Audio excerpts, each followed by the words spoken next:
Dari Gianyar dilaporkan puluhan pengungsi dari Banjar Pengalusan, Desa Ban, Kecamatan Kubu Karangasem ditampung di kediaman Iwayan Tumbuh 38 tahun dan Made Mentik di Banjar Puakan Desa Taro Tegal Alang. Ironisnya pemirsa, karena kediaman dua warga tersebut tidak mencukupi, para pengungsi yang juga mengajak anak-anak ini terpaksa tinggal di tegalan milik dua warga tersebut. Seperti diungkapkan Desa Pengalusan Wayan Lebih, 75 warga itu tiba di Banjar Puakan Desa Taro pada Kamis malam.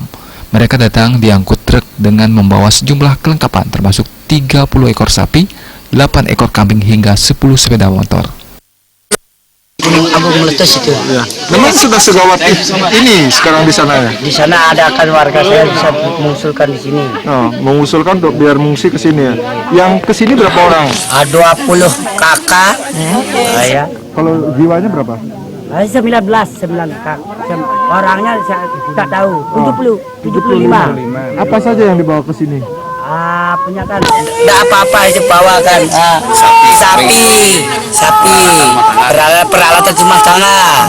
Iya. Jadi semua dibawa ke sini gitu ya? Iya semua. Sampai kapan rencananya sini? Dan ingin jangan sampai kapan Sampai kondisi normal gitu. Akibat banyaknya pengungsi, mereka harus ditempatkan dalam 3 pos. Di antaranya pos pertama 7 orang diterima di rumah Wayan Tumbuh. Pos 2 ditaruh di Pondokan Wayan Tumbuh sebanyak 30 orang. Terakhir pos 3 ditempatkan di tegalan milik Made Mentik. Wayan Tumbuh mengatakan, seluruh warga yang mengungsi ini merupakan kerabatnya satu sangat adil.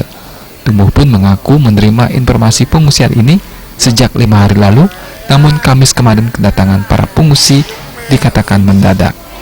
Manik Astajaya, Biro Bali Pos.